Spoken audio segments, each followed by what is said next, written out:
let's get on to our last preview. Venom, The Last Dance. The end of Tom Hardy's story. Yes. I've bought my tickets. As this is going out on Saturday, I will have already seen it. I'm going to go see it at 9:00 tomorrow night. I'm going to maybe see if I can get to see it. We'll see.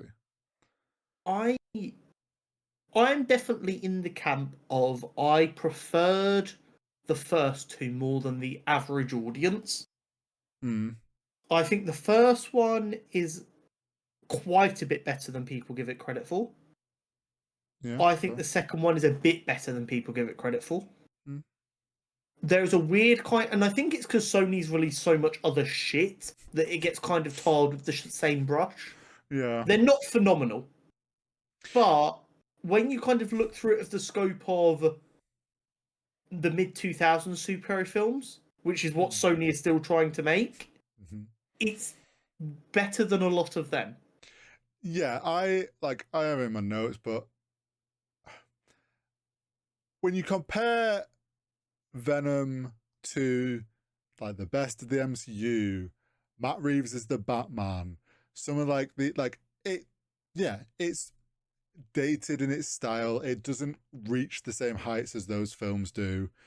But when you look at it compared to all the other Sony stuff, like the Venom films are great compared to the rest of their Spider-Verse. And I almost, going into like this one, I kind of just I expected to be on par with the other Venom films against the other Sony-Verse stuff. It's gonna look probably great. It'll definitely be a great drop project from them, and people will be like, oh, and talk about it, and not actually just meme the ever-loving shit out of it. But then it's like, obviously, when you start comparing it to the wider comic book, film, and show verse, like, it's not, it like you say, it's stuck in that 2000s era. It's like Sony's about to drop the new Walkman or something, and then here's a Venom film. But everyone has films that aren't necessarily good, but they love anyway. I think in about 15 years' time, we're going to see a generation of kids come through who watched these Venom films quite young, and they're like, yeah, they aren't great, but you dare talk shit about... Like, perfect example. How do you feel about, ironically, James Gunn's 2 Scooby-Doo films? Oh, love them. Are they good films? Not really. No, did they absolutely bomb when they got released? Yeah. But are you going to sit there and listen to anyone talk shit about them? No. Absolutely not. Because they mattered, goddammit. And I think Venom sits nicely in that bracket. And let's be clear, we actually don't have enough films anymore that fall in that bracket. No. Everything is either a bomb and you can't find it anywhere. It gets 3 days in the cinema and then it gets put on a streaming platform that's hosted on one single server somewhere in Zimbabwe. Or you have Dune, which is the best film ever, blah. Like, there is no in between anymore. I think Venom sits right in that spot.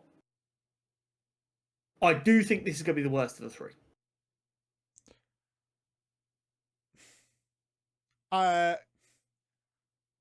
I think they'll manage to end Tom Hardy's story. I don't think he's actually done, though. I think this is all bullshit.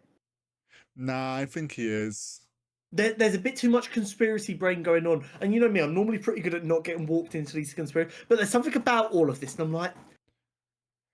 They're trying to make this feel like the end of RDJ, Chris Evans, Tobey Maguire, Hugh Jackman.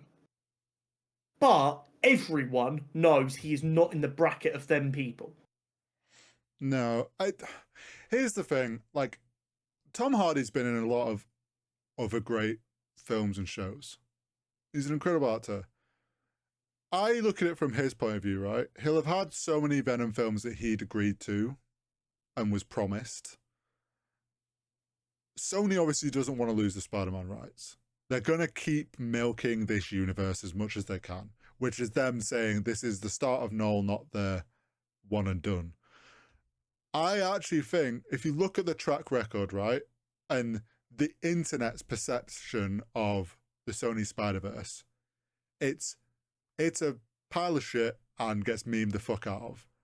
Tom Hardy's going to know that. Like, no actor can avoid that being the kind of talk of the town around. Do you think he really wants to be, like, I think he takes this as his way out to kind of separate himself from that universe. So this I agree with. The way the press is being handled, I am convinced that he wants to be done with Sony, but he is being very careful with the way he's talking. He wants to go out and then get a phone call from Kevin Feige going, "Oh, no. We have a character called Venom over here. Would you like to come play him? He's big, black, and gooey, and he's an enemy of Spider-Man." Do you know what I mean? Don't get me wrong. Like I know he said he's still very open to working with them. Like, he's not done with superhero films. I do think this is him. I think they managed to end his story, and I think he gets out. Saves himself from Sony. Yeah. I think you're right in the sense of, like, it's not going to be as good as the other two, because I think whatever they do to set up Noel and that story and how they position themselves going forward, we're going to read it and we're going to see what they're doing, because we talk about this shit every week. We're going to analyze what they're doing. We're going to pick up on what they're trying to set up. And I think we're both going to be like, we're about to get another 3 films that just milk the shit out of this. And they've lost, like, their one saving character that was somewhat holding it all together as best he could has dipped.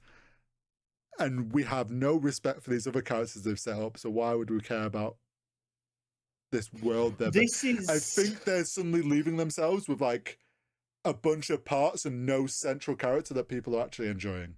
They are desperate for Craven to be a success right now. Because Aaron Taylor-Johnson's big enough factor that if the Craven film was well received, he can carry Sony's Spider-Man stuff for a bit longer.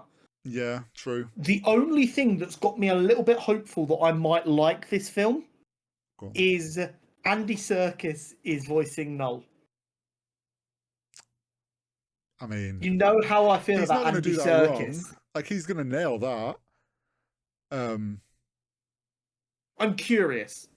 The most curious I've been about a Venom film, but the least optimistic, I think, is the best way I can put it.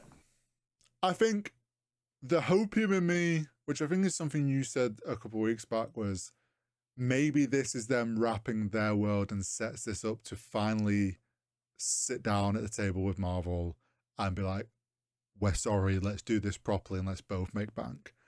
Like, that is the hopium. I think the realistic thing is that, like you've just said, they're going to now try and lean on Craven.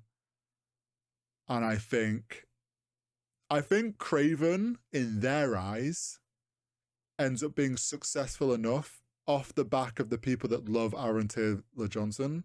It might not be a great film, but enough people are going to be like, oh my God, he's amazing. Like, swoon for him, that they go see it, that they then put everything onto that. And it's going to get eked out for another 3 films. And let me be completely clear. I think Aaron Taylor-Johnson is going to act the ever-loving shit out of that script. The problem is, I am, bearing in mind how respectful I'm trying to be of art and the hard people who put it together, I am 75% sure I could put together a better characterization of Craven than what I'm almost certain we're going to get. I'm so open for all this rumors of a vegan Craven and all this to be complete ruse, and, like, somehow we get a Craven we deserve, and Aaron Taylor-Johnson can play that amazingly if he plays Craven, which is what we've always said. This is, like, our worry is this is not a Craven film, this is just vegan hunter film. Yeah. If they actually nail Craven as a character, then I'd have hope. But until I see that, their track record proves otherwise. They promised Madam Web, and they gave some weird shit that I didn't even want to go watch because of what you said. Like, they sold everyone on a lie with that film, let's be honest. The fact that anyone on planet Earth thinks that Madam Web is better than Joker Folie à Deux breaks my spirit in a way that I didn't know was possible. So, yeah, we'll wait and see with Venom. I think Tom Hardy gets an end to his story in a fun way, and he gets out. The future of the Spider-Verse, I think, is very bleak. I would concur.